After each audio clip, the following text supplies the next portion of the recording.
PGA Nation, we are back. And we are back with the final major of the year. Bittersweet moment. Love to have the final major. It's going to be a really exciting week, but I'm also sad that we're not going to have another major event this year, and it's only mid-July. So a little sad, but let's not lose sight of how much fun we have ahead of us, at least for the next 5 or 6 days, as we get the Open Championship, as we head out to Ireland, to what should be a really scenic, a really fun event. Of course, for the last major of the year, we had to call in the big guns, right? We had to have some fun tonight. We had to call in what is now Wesley Bryan's biggest rival on Twitter, Brian Kirschner. Thanks for coming on and draft with me. How you doing tonight? Yeah, I'm glad we could do this. I always love talking about the Open. I think it's probably the best major of the year. Like you said, a little bit bittersweet. It's ending. But yeah, I went out for 9 holes after work, and my phone's just blowing up. And I saw Wesley Bryan tweeted at me. I took the high road. I didn't go at him for many things I could have. We're allowed to talk about things on Twitter. That's why we love Twitter. But it's okay. I'm excited for this week. I would argue that Wesley is lucky you didn't go back after him. He got off easy tonight, but we're going to get the same result. We have to draft against you. We're going to have a fun draft tonight for this Open Championship. We got some money to make. Spence, how you doing tonight? And before we even get into it, congratulations on the big win last week. How you feeling? I'm doing well, Joel. I mean, going to try to go for the three-peat this week. The one thing I'll add to this, I'm just catching up on the story with Wesley Bryan and what happened there. I don't think Bryan would be the person I would want to go after. Like, followers don't necessarily equate to everything, but like, if you look at his account, he is arguably one of the biggest people that we have in golf Twitter. He has a brigade behind him that is going to have his back. I would argue that Bryan is probably, forget follower counts, more popular in what he does than what Wesley Bryan does as a golfer. I don't know. I mean, like, you don't think of Wesley Bryan on the professional tour when you think about golf. This is not meant to be some anti-slander of Wesley Bryan at this point. But when you think of golf handicappers and golf people on Twitter, I think you're probably within the top, 10 or so. Yeah, I take issue. No one cares about what I have to say. People care about what I have to say. I mean, I say funny things. I might not have the best picks all the time, but people listen. I will say people listen. Well, I think you were saying before we went live, I think the weirdest thing about the response was, and I thought your response was perfectly Twitter. It's like, that's what Twitter's for. You go out and you make funny analogies about things that are happening. And so there's somebody get offended, which you weren't mean about it. You were just kind of saying what happened was a little bit odd. But I think he just doesn't understand Twitter or you. It's okay. It that way, which totally fine. I'm actually happy. I'll take the check from Elon from the interactions I get. There you go. This. It'll be fine. Happily accepted. But while we have some fun on Twitter, we do have a really big draft tonight, and we got plenty of money to make in the Open Championship. Of course, we're going to be drafting tonight, and we got to dethrone Spence. We can't let him get on too long of a streak. That's why BK's here. He's going to help maybe get a guest win. We only have one guest win all season, correct? Really? Yes, only one guest. Okay, all right. So this could be a big week. Before we get into it, Spence, tell us, what are you looking for on the course this week in Ireland? Yeah, the core of what makes any course in Europe challenging is going to be that link-style return and then the volatile weather that occurs. Royal Portrush is really no different than that. It's a venue that takes all the traditional link-style appeal that you always get over in Europe yearly, and it blends it with this semi-modern examination that probably moderately differs from other courses that you see inside of the Open rotation. There are multiple levels of danger throughout this course that's going to require complete control of your game. I wrote about this in one of my Rotoballer articles. The landscape, in my opinion, is relatively open off the tee. But the problem is that the misses, when they do occur, are catastrophic. You have these internal out of bounds. You have gorse rough that can stymie rounds in a hurry. A lot of that is going to get amplified even a second time when you look at if you don't find the short grass off the tee. And even when you do find the short grass off the tee, you have undulated areas that are just as easily going to find some hollowed portion of the fairway You're going to get these semi-blind tee shots into these slow fescue greens. And then really the ask that's going to happen from there is, how can a player control their speeds with their putt when you get these approach putts from 30 plus feet? As I talked about, if all of that's not challenging enough, it comes right back to that answer of weather, and weather in Europe flips very quickly. And, we're going to try to do a draft tonight with, we know tee times at this point, but we don't know what the weather exactly is going to look like. Rain could come into play. A lot can go on with this. So it's a very volatile tournament from start to finish of it. I ran my model. I'll just do this very quickly. I looked for a lot of unique metrics this week that I don't ever include in my model. Like I had low ball flight hitters where I looked at how long a hang time somebody would have off the tee. I didn't want players to get caught in the wind. I looked at how someone graded with distance from the edge of the fairway when you did miss, because as I talked about, those large misses was where trouble is going to come into play. And then just to double down and triple down and quadruple down on this answer that I feel like I talk about every single major, the problem that comes into play is there are stats you can find on the live golfers. It is just much more difficult. There's that small pockets of data that you're going to get from this season. You have some of the live information that you can find, but a PGA Tour statistic and a live statistic is not quite the same thing. And even a DP World Tour statistic is not the same thing. So I always find this to be a very challenging tournament to bet for that reason. But I think as we've talked about and alluded to already, that's kind of what makes this fun. Exactly. It will be a lot of fun out there this week. Brian, anything you're looking for, anything you add when you think about Port Royale? Yeah, so Portrush, I mean, to me, the thing I like about the Open is that a lot of different types can win. We're used to the PGA Championship. You're going to have to hit at 330. The U.S. Open's heavily dominated by distance, but we've seen a lot of Open winners, be more accurate off the tee and be proper iron players and be good putters. I mean, when we have Shane Lowry and Brian Harmon and Francesco Molinari, like these aren't long hitters. And I think Portrush is kind of the same. I mean, you look at the top two, what is Shane Lowry and Tommy Fleetwood known for? They're known for their accuracy off the tee and premier iron play.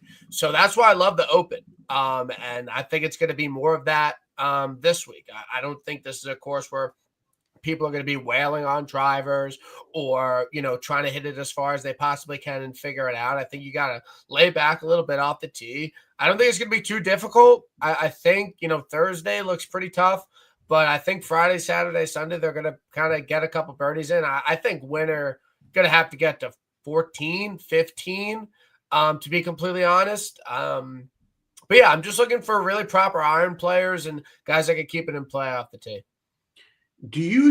How big of an advantage, if any, are either of you putting on the European golfers, the guys who play these links courses more?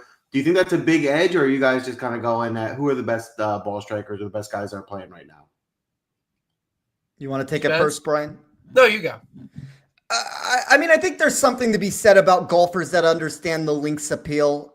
It's something that I weighed in my model this week, but I do think in the entire landscape of it, there are certain golfers that get a negative weight. And I think what was mentioned is very interesting from Byron or Brian's. God, I'm so used to saying Byron on shows. I'll take Byron. I love Byron. I love Byron. I've done a million shows with him over time, but I think you kind of hit it on the head with your viewpoint of this. This is going to be easier, in my opinion, than what I think a lot of people out there are projecting this course to be. I agree. I think the winning score probably gets to that 15 under mark. And if we believe that's the case, it opens it up for some of these Americans that the general public, whether that's betting or DFS, doesn't want to seem to be backing in a lot of these spots. So it matters, but it's also going to matter with ownership. We're going to see those numbers get propelled.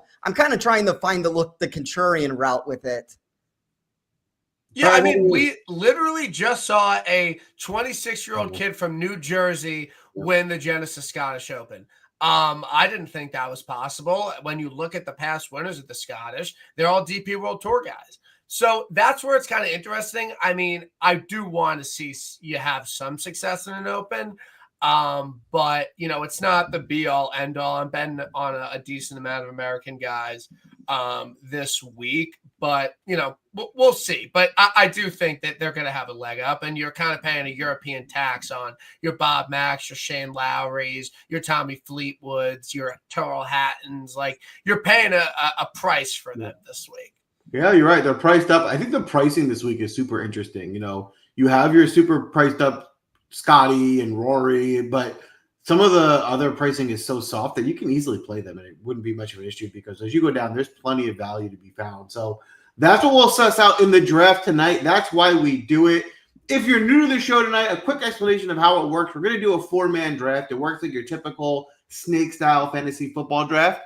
Spencer won last week, so he picked the order. He's going to go first. Brian will go second. I will go third. Audience, you will go fourth. The way the audience pick works is everyone can participate. So make sure you're logged in on YouTube. Get in the chat. When the audience pick is up, just put a golfer out there that you want to pick. Just put a nomination in. Anyone can nominate somebody. When a golfer's name is entered twice, so a second person says that person's name, that is the audience's pick. The audience is going last, so you guys get 2 in a row. So it'll go Spencer, Brian, me, audience, then you guys get 2, and then me, Brian, Spencer, so on and so forth. The big caveat here to our draft is you do need to actually be able to afford your lineup. So you can't just take all the best golfers. You need to make sure you draft a lineup that you can actually play in a DraftKings tournament. Without further ado, with the first pick, Spence, you're on the clock. I did the same thing last week at the Genesis Scottish Open, and I gave a very long-winded answer to kind of announce why I was taking Scotty Scheffler. I'm going to keep it much shorter during this go-around. I'm going to take Scotty Scheffler once again.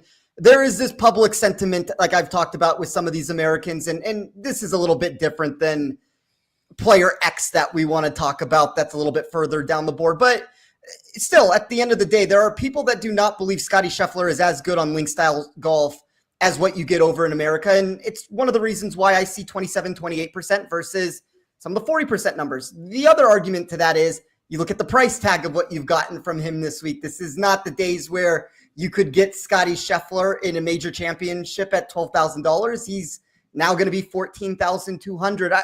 I just think the caveat to all of that is every single time you get a major championship, pricing is so easy from down beneath that I really don't worry about what that price tag is at the end of the day. And it makes it more difficult in a 4-person contest because once a name is off the board, I can't go to some of those options, those value options that I would like. But I don't see a reason not to start with Scotty. I think he is the prohibitive favorite for a reason. And if there's a reduction in ownership in GPP contests, I will just view that as a positive.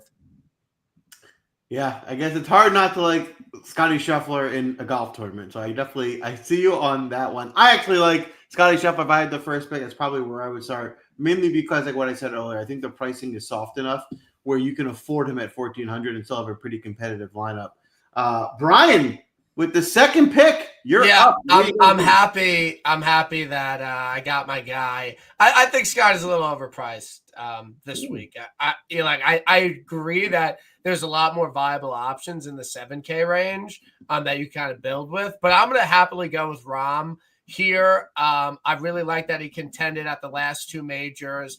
He's won some Irish Opens. He played well at Valderrama last week. I think he's fired up to win a major.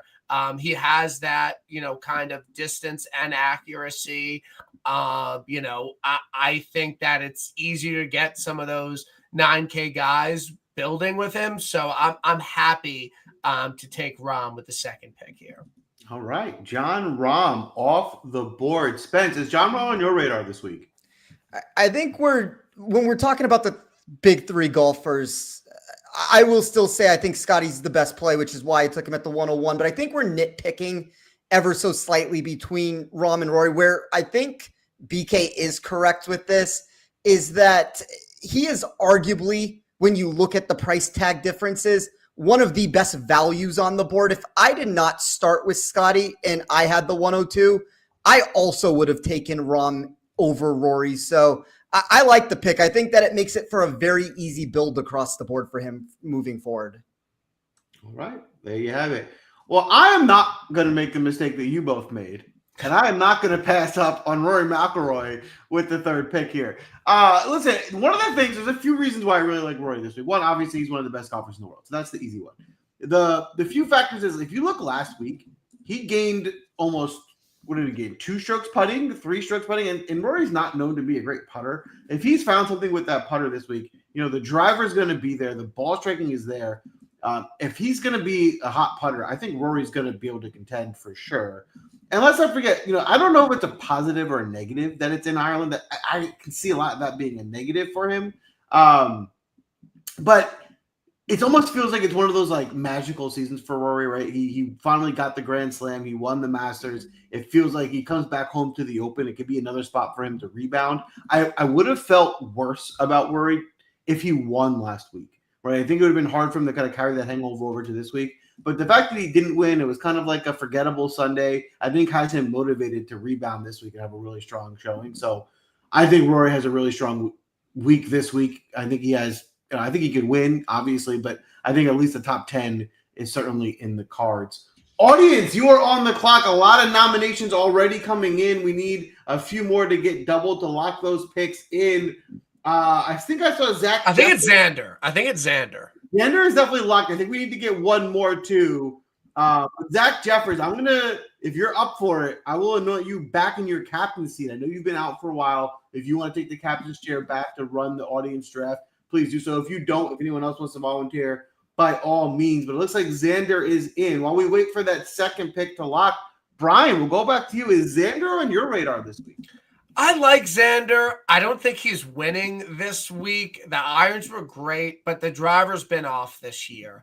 He hasn't been driving it that well, and for that reason, I'm fine without him. So they went Xander Fox.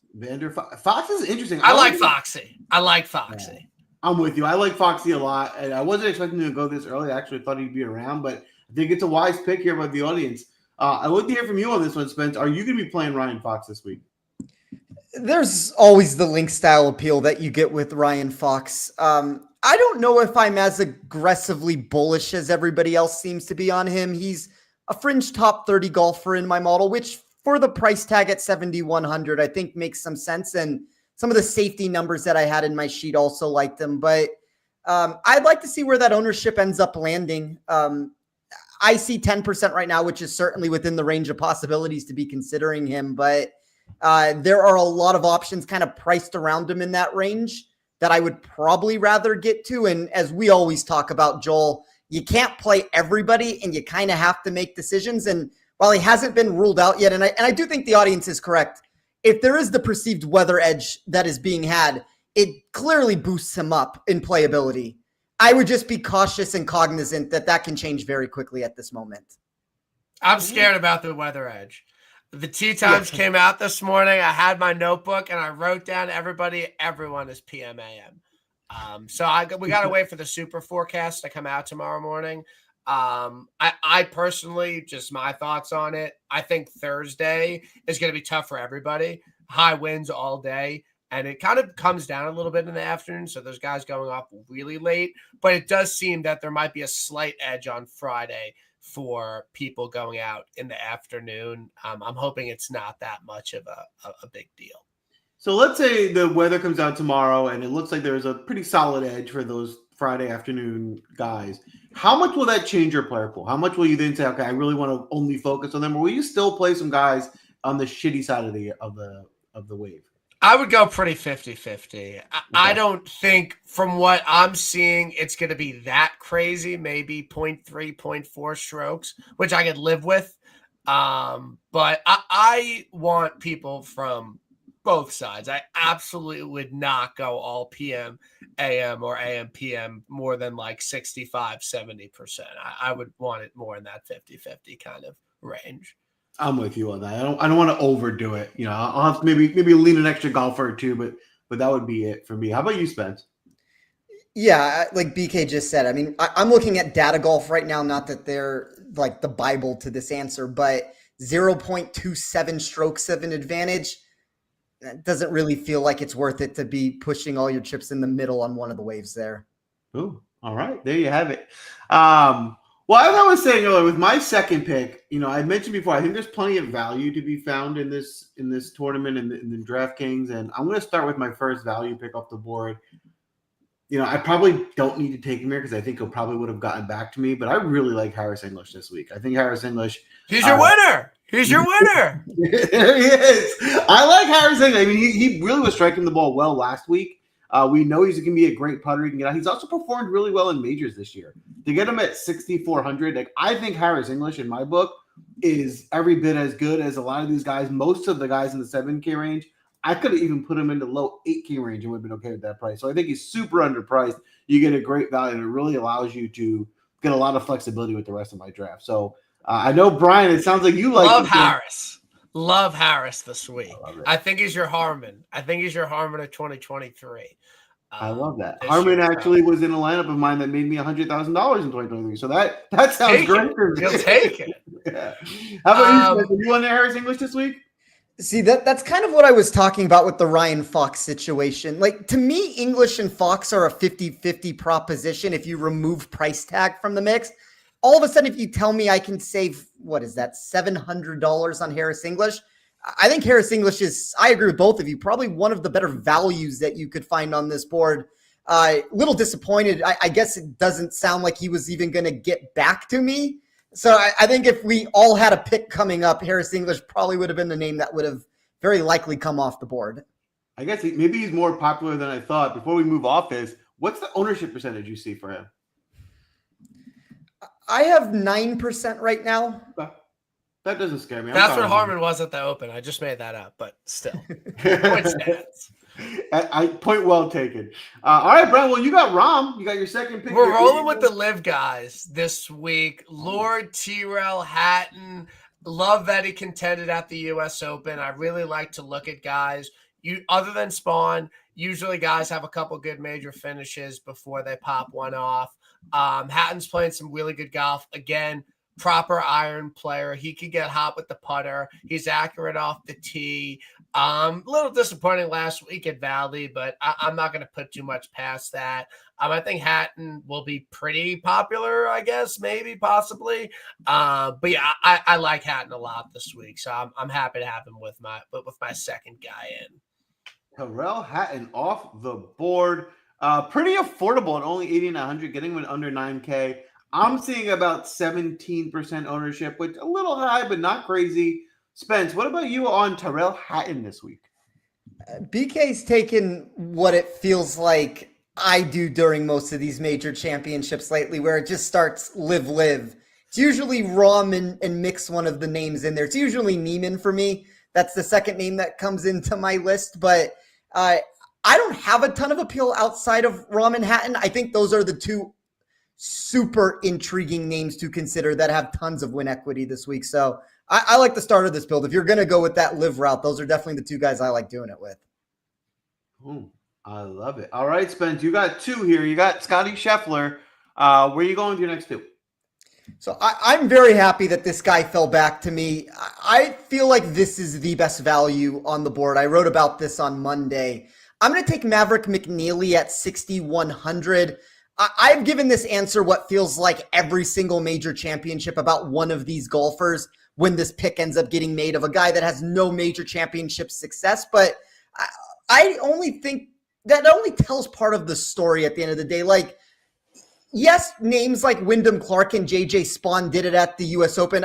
I do think that if you look specifically at an Open, there's a lot more of that cream that rises to the top. But I really like how McNeely fits for this course, to where he does use distance and putting as one of his main advantages. The iron play is going to have to be better than it is during some of these weeks. But even though we don't have anything better than a 23rd on his resume over the 11 Grand Slam events that he's played, if you do look specifically just at the 3 tournaments this year, 3 top 37 finishes, that's going to come alongside that breakthrough victory in the fall.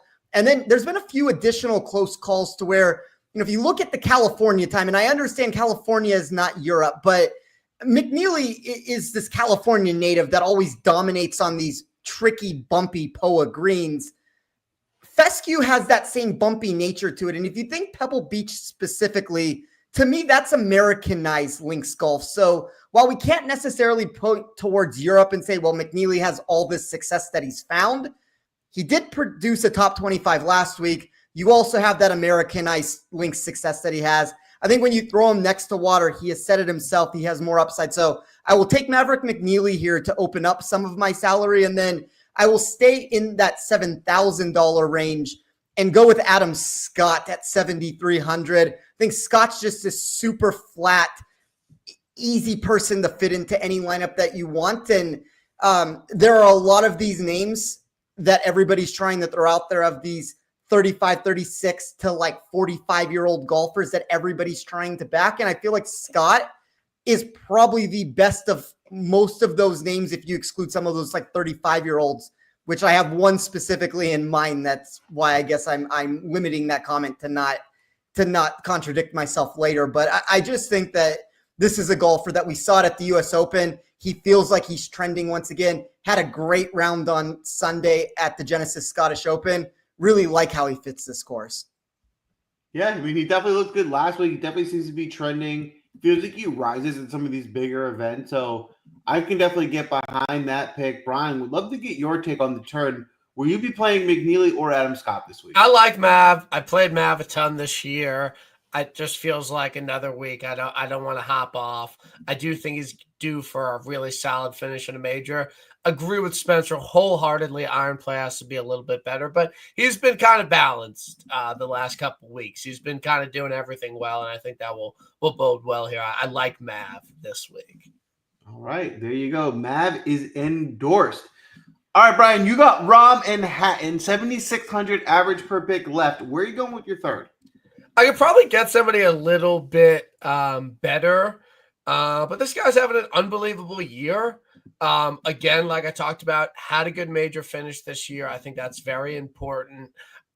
He's vying for a Ryder Cup spot. He's going to have to do something, pretty good this week, in my opinion, to really solidify his spot on the team. 7,300 seems like it seems like a pretty palatable price.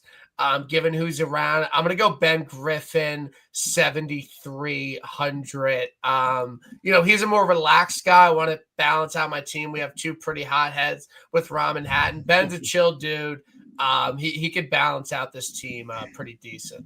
Definitely good for team chemistry. But I love that pick. Definitely someone I would have targeted for my team this week. I'll be playing a lot of Ben Griffin. He's just outplaying his price tag.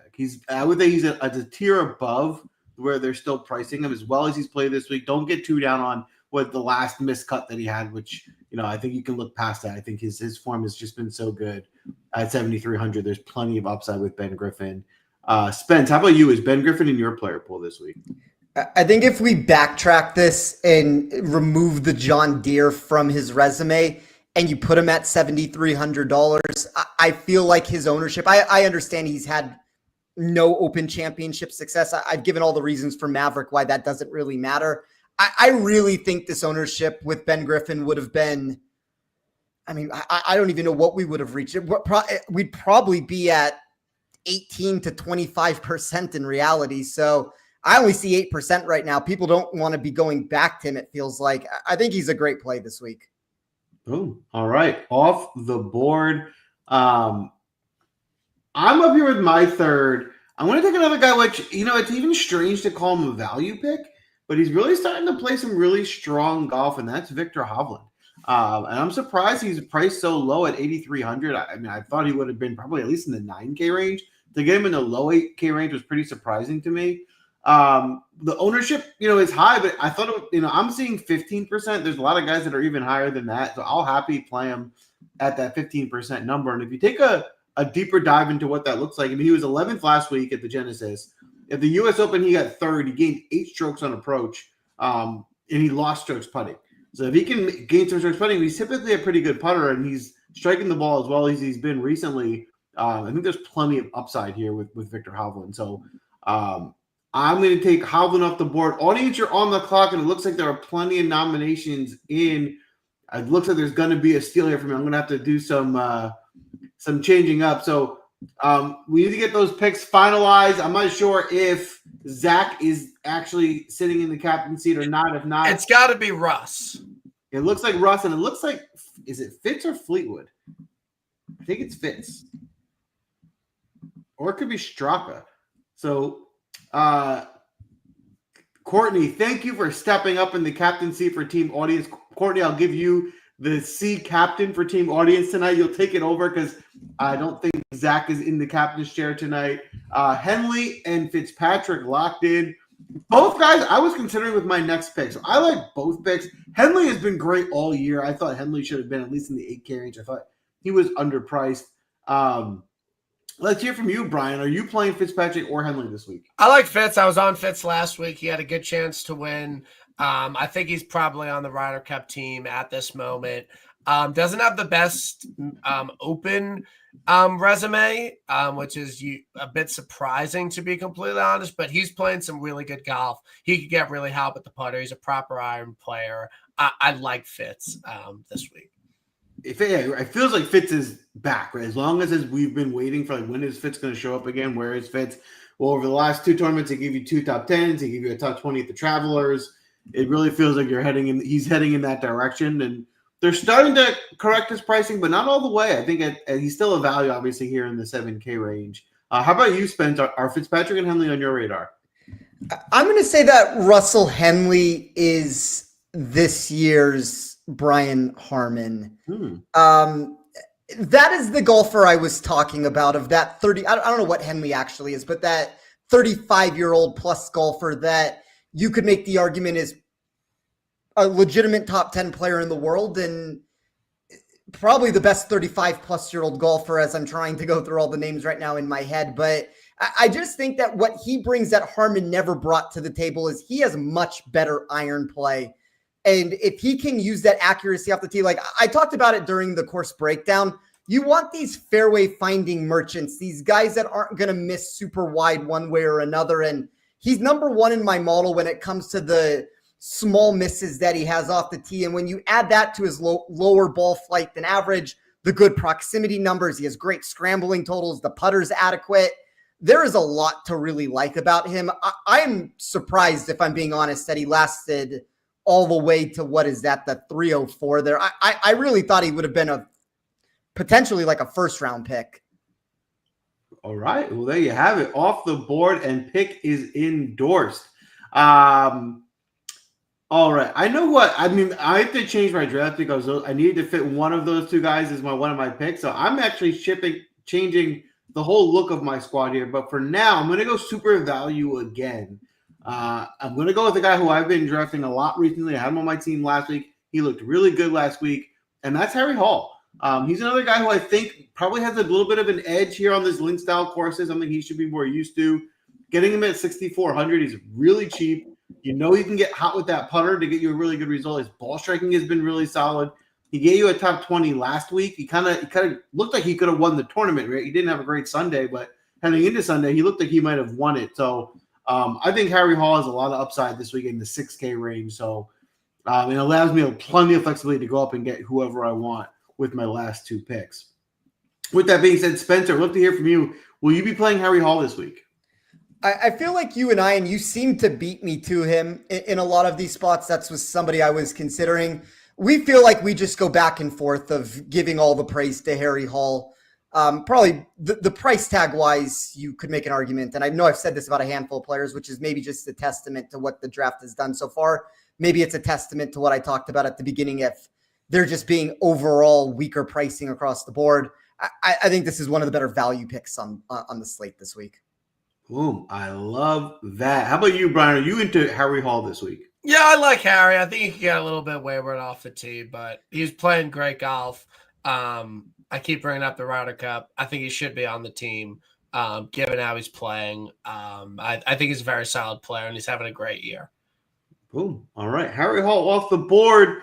Brian, you up with your 4th. You got about 7,800 per pick left. Where are you looking to go from here? So I'll another Brian Harman of this year. We're just everyone's the Brian Harman of this year. Someone's having a really great year. Very positional off the tee. Great iron player. Putter's a little bit shaky. I thought he was going to win last year. He didn't. I'll go Aaron Rye, 69. 69.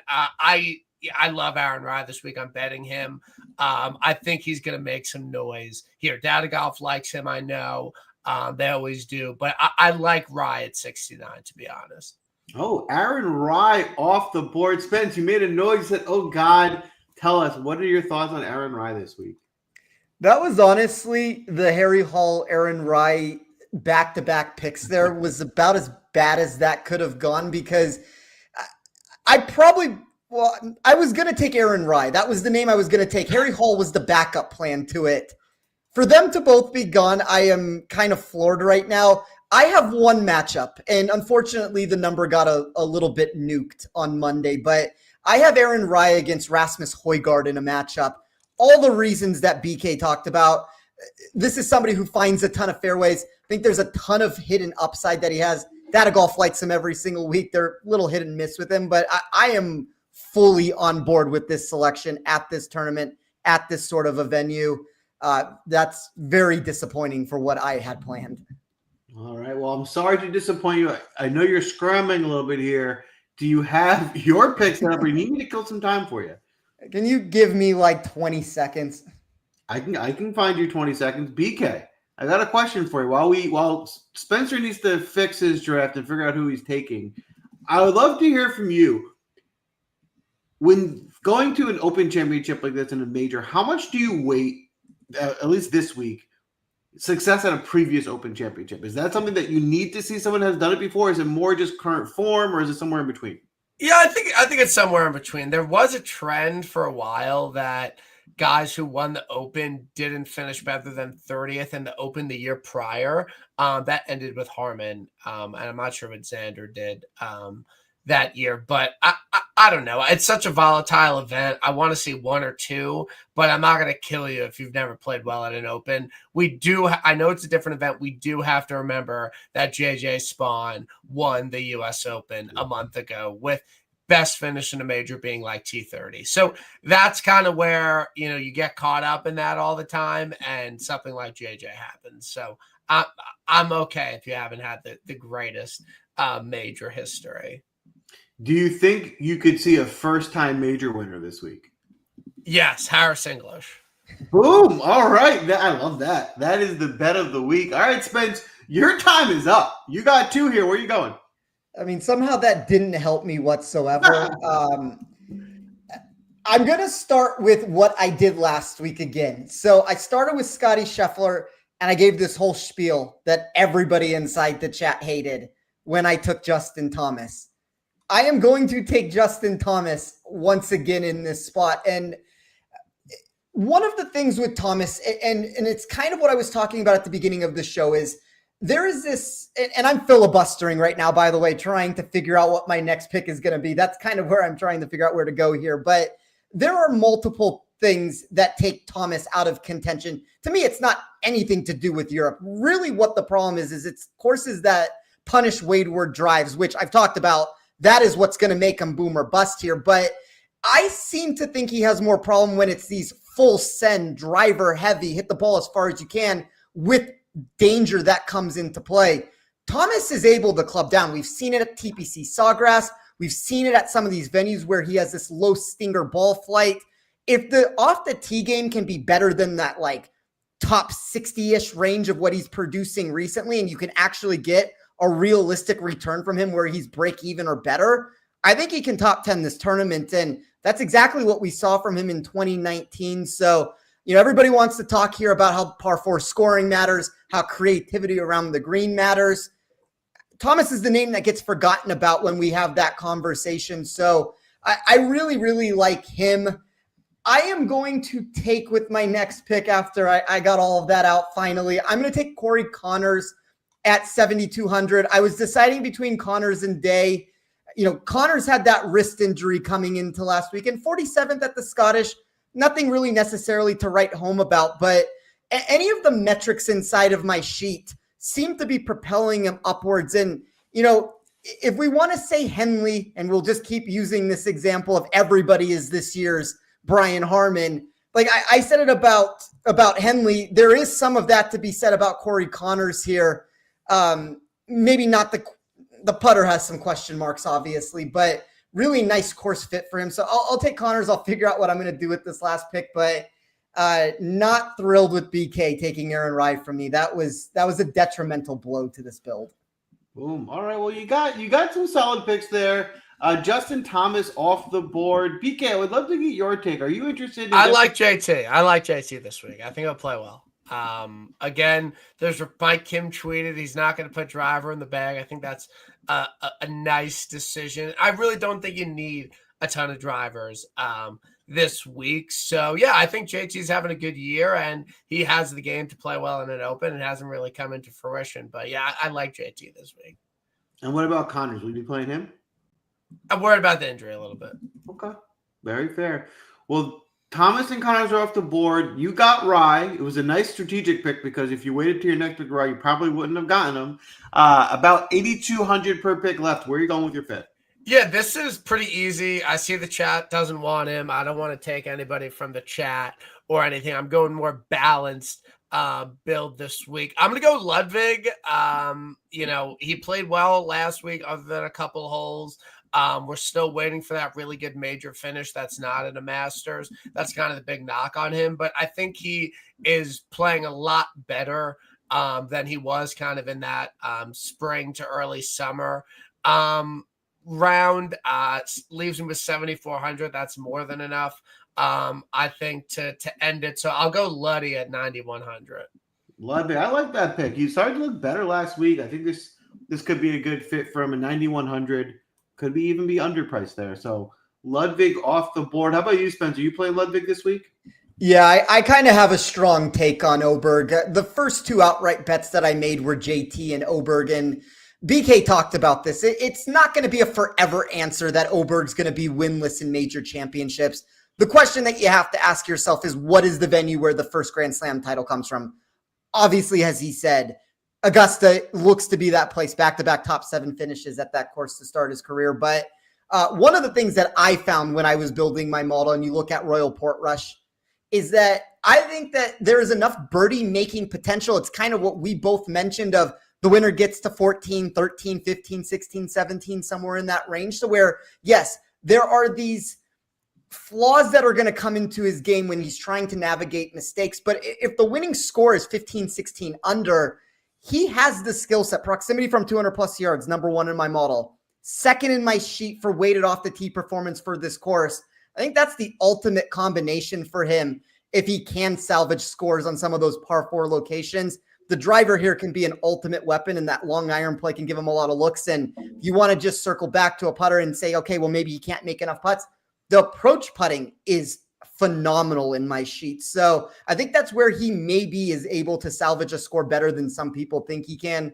If I had more money and I built this lineup differently and I did not start with Scotty, Oberg arguably would have been off the board in the first or second round. Ooh, all right. There's a lot of alignment here in this draft. All right, I'm going to go with the guy who I feel bad for. That's Tommy Fleetwood. Oh, no, the chat's going to be mad. I got to take Tommy. He does it every week. This is the chat off every single week with this. The chat, listen. If you guys wanted him, this is now the 5th round. So you could have taken him, man. It's too late. You guys know how the draft works. I was considering him or Lowry, so I'd love to get everyone's take up between Fleetwood and Lowry. Obviously, Lowry's won here before, kind of like the home course advantage. But Fleetwood, I just think, is playing better right now and more recently. And I think it's one of two things. It's either he still has a little bit of that hangover and that blowing his first win, and maybe he just kind of mentally just can't get over that. Obviously, my expectation isn't that Tommy Fleetwood's going to go out and win this tournament. That would be probably crazy of me. But does he come out there and give you a top 10? I think that's very much so realistic. The way he's been striking the ball and a links course, which should shoot him well, I think he's a pretty safe pick here. So with who I want to take next, I can afford it. I think the pick makes sense for me. How about you, BK? Will you be playing Fleetwood this week? I think he has absolutely no chance to win. Absolutely not. Not a hot take, but he has absolutely no chance to win this week. I think he has the potential to finish outside the top 15. Wow. Okay. So potential. So you do not think he's going to have a good week? I'm not. I don't think it's just a lock, even though he's a great course fit, that he's going to play well. No. Okay. All right. How about you, Spence? Will you be playing Tommy Fleetwood? I mean, I had him a couple weeks ago. I don't bet him very frequently. Did you have him at the Travelers? Yeah, I had him at the Travelers. I had Grazerman when he lost to Potgeider. I had Burns when he lost to Fox. It's just been a tumultuous run for me on some of these outright wagers. I seem to like him more. The upside is a question mark every single time that he tees it up. Do you think, I'm just curious, I obviously didn't go that way. Do you think Lowry has upside? Do you like Lowry this week? I would much rather play Tommy Fleetwood than Shane Lowry. Like if that's the decision that I'm making, I think Fleetwood is 10 times the better play in my opinion. While we wait, audience, get your first pick in. We still need that second one to get locked in. So keep getting those nominations in. BK, go back to you. Would you play Lowry this week? Yeah, I like Lowry. I mean, he won here by 5, so it's kind of tough to say he can't play well here. But I'm not super high on Lowry. Okay. All right. Sepp Straka off the board. I like Sepp Straka. He was someone I was considering as my last pick. He was my second option. So hopefully you won't, because you have plenty of money left. You won't take the other guy that I wanted. But I was between two guys with my last pick here. Straka being one of them. He looked good last week. It looks like the form is still. He's having an unbelievable season. BK, will you be playing Sepp Straka this week? I don't know. I think that the way he's played in majors this year is a bit of a turnoff, to be completely honest. But it's a great course for him. He's had a great year. I mean, he can't miss the cut in every single major. But I'm not as high on Sepp as maybe some others. All right. Sepp is a no for BK. Jordan Spieth is locked in as the audience's last pick. Audience has a nice looking squad. I like what the audience did here. A more balanced approach, which will definitely be unique. How about you, Spence, on Jordan Spieth? I mean, that's some of the most money that I think any team has left on the table. I'm not even saying I like Jordan Spieth this week. I probably would have preferred McIntyre if you're trying to push it up the board a little bit. But I like Jordan Spieth. I don't have a problem with the pick. And I want to give you credit, Joel. You were deciding between Straka and Ober. Both of them ended up being quality plays last week. Not a lot of people played Straka at the Scottish Open, and I think you were one of the few that had that one correct. So kudos to you on that one. Thank you. I appreciate that. I'll take a little recognition on that. Hopefully I get it right this week as well. With my last pick here, I'm going with the guy who used to be one of my guys. He's been in the doghouse for some time, but I'm bringing him back out this week, and that's Hideki Matsuyama. Hideki has been cold, right? We haven't seen too many great results from Hideki, but he got you a 13th at the Rocket Mortgage. But what I'm really looking at is the ball striking numbers. And then the U.S. Open, he gained 7 strokes on the approach. At the Rocket Mortgage, he gained almost 9. He's making putts.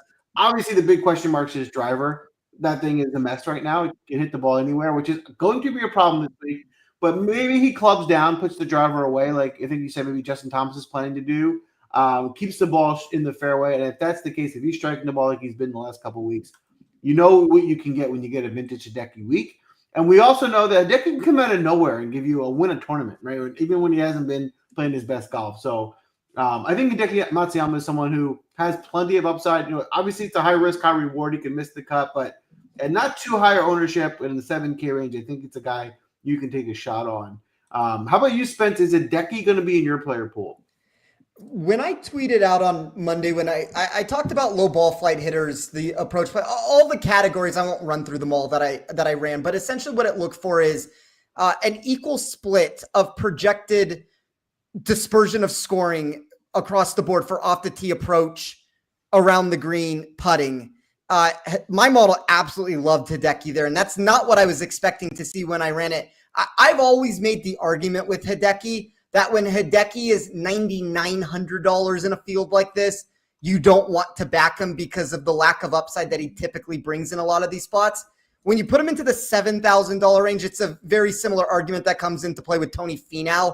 We could argue that Finau's broken with the putter, but those are the spots where you really want to be able to bank on some of that upside. There's volatility with Hideki. Like, don't get that twisted, but that's a really interesting price tag if you do want to take a shot. I love it. Brian, would love to get your take on Hideki, and then you're up with your last pick. I like Decky. The approach numbers are good. If he could club down off the tee, I think he has some good upside this week. I like Decky. No issue with that. Ooh, all right. Well, you got 7,400 left with your last pick. How you rounding out your squad? Yeah, I don't love what I'm left with. Like, I don't like have a guy I think is a slam dunk here. I would take Jason Day from Spencer, but the approach numbers were terrible at the Deer. I know he's been pretty good at the Open, but I don't feel that strongly about Jay Day. I don't feel that strongly about Cam Young. I don't feel that strongly about P. Reed. I don't love this pick by any means, but I think he can make the cut. I'll go Dietrich 7K flat. I don't love it.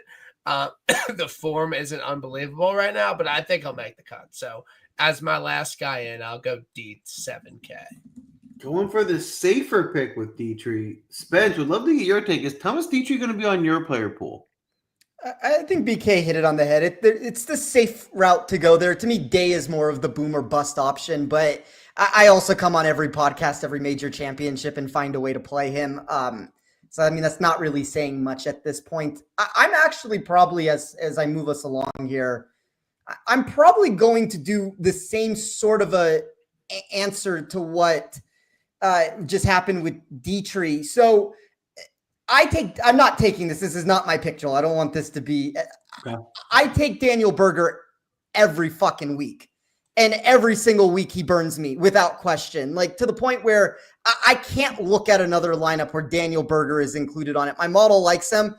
I'm going to play him. He's in my player pool. Everybody can know that. I'm not going to get burnt as I'm trying to go for a three-peat here by putting Daniel Berger into this build. So remove Berger. For me, the option came down to, do I want to leave a little bit of money on the table? I guess it's not that much money, but a little bit of money on the table with Novak. Or do I want to take Pendrith? I think I'm going to go the safe route here, and I'm going to go with Taylor Pendrith at 6,500. If you just look at what he's been bringing to the table recently, tons of made cuts in a row. That's kind of how I feel best about rounding out this lineup. He looked really good at the Scottish Open. I had this terrible wager of him over Tom Kim that ended up lucking out on Sunday, to where Pendrith caught fire and Tom Kim went backwards. And I always complain that I run really badly in some of these matchups this season. Like, I'll call it out the way that it is when you get a win that you didn't necessarily deserve. Tom Kim should have beaten Pendrith, but when you look at the data that Pendrith put together, like, he did it for 4 straight days of playing really quality golf with some bad numbers that he put in there. Like, he double bogeyed, I believe, the final hole on Saturday. If you remove that double bogey, he's even further up the leaderboard than that. So I think this is the safest way for me to round out this lineup. I would argue whether or not it's right that Berger has a little bit more upside to it, but I'm fine taking Pendrith here and hope that he gives me like a top 20, top 30, top 40, somewhere in that range. Taylor Pendrith off the board. I agree with you. I think Pendrith, he's a safe play. I'm not sure I love his upside, but for the reasons you said at 6,500, I like that Pendrith pick. While I was looking at the board, one thing that struck me, I just want to ask, right next to him, priced similarly, is Louis Oosthuizen, a name we haven't heard in a while, but if you click in, he gave you a T2 at Live just 2 tournaments ago. He seemingly is playing decently. Would you be interested in Louis this week? Possibly. We have such limited data at this point of what he is or what he isn't in his career. But if we're looking just specifically at Live golfers that are priced below a certain point, like, I prefer him to Sergio. I feel like people are more inclined to want to go towards Sergio, even if it's by a small margin. Like, I would rather take a shot with Louis at 6,500 there. How about you, BK? Love your thoughts on Louis and Taylor Pendrith. Louis has a lot of miscut potential, in my opinion, but he's found something on Live a little bit. I don't know what he finished at Valderrama. But I think he's a solid player. He's a great Open player. He won the Open before. He's had some other runner-ups. So, yeah, I like Louis, but definitely can miscut. All right. Well, there you have it. That is a wrap on the draft tonight. Smash that like button. Give us a follow. It goes a long way. We appreciate it. Before we get out of here on the draft, going to start with, who are you surprised did not get taken in this draft? And we'll start with you, Spence. Probably Robert McIntyre. I mean, he was one of the most popular bets, I believe, this week, and he was one of the most popular DFS plays and bets last week, and gives you a 65th place finish, and he's still going to be semi-popular for DFS. I am surprised, though, that we go from a week where he's uber chalk to now all of a sudden he doesn't get drafted into this. I think the other name, like, I prefer Robert McIntyre than this option. I am a little bit surprised, though, that Shane Lowry did not get picked. Yeah. He is the defending champion at this course. Yeah. I think that's fair. I also will say, I think this is a hard segment, because I think a lot of the guys that would have expected to go, I think we actually did draft. But love to hear from you, BK. Is there someone you're surprised didn't Pat, get taken? Honestly, I think Pat is going to do some things this week. Reports he's striping it from the practice round. He's pretty accurate off the tee. He's a proper iron player. One of the best putters in the world when he gets it going. I know he hasn't had the greatest year, but I think Pat's going to play well, to be completely honest. I know it's kind of a stretch, but Penge, after last week, he played really well, and I was really impressed with how he handled himself playing in the final of the last group. Elite off the tee, elite putter. He's having a good year on the DP. I think he'll make the PGA Tour next year. Ricky, I could see doing some things this week, and I also like Westwood. I think Westwood will make the cut this week. If you're starting with that Scotty and you need someone further down the board a little bit, I really think Lee Westwood is going to make some noise this week. Ooh, I think a lot of good plays there. I'm going to throw out a guy that I'm pretty surprised name did not get mentioned at all in this show. And if this draft was 3 years ago, he would have been in the maybe even the 10K range. And that's Cameron Smith, who, if you look a little closer, he's been playing better on the LIV Tour. I mean, he's giving you a top 10 last week on LIV. He gave you a top 15 in Dallas. And he's getting some decent results. It could be a nice bounce back spot. You know, when he's playing well, Cam Smith has a lot of upside. So Cam Smith, and mainly also because Cam Smith is in the 6K range, which is, he's one of your cheaper value plays that you'll be able to put out there. Before we get out of here tonight, we also have our bet of the week. Spence, hit me. What's your bet of the week? Just touch on this really quickly. As I mentioned, do like Jason Day this week. Outfits are getting a little bit questionable. They're hit and miss with some of those attires that he puts out there. Don't know if I love the one today, but I do like Jason Day. It's tough because, like I said, I only have one matchup. It's the Rye over Rasmus Højgaard play. That thing has been obliterated in price. It's in the 160s, 170s at this point.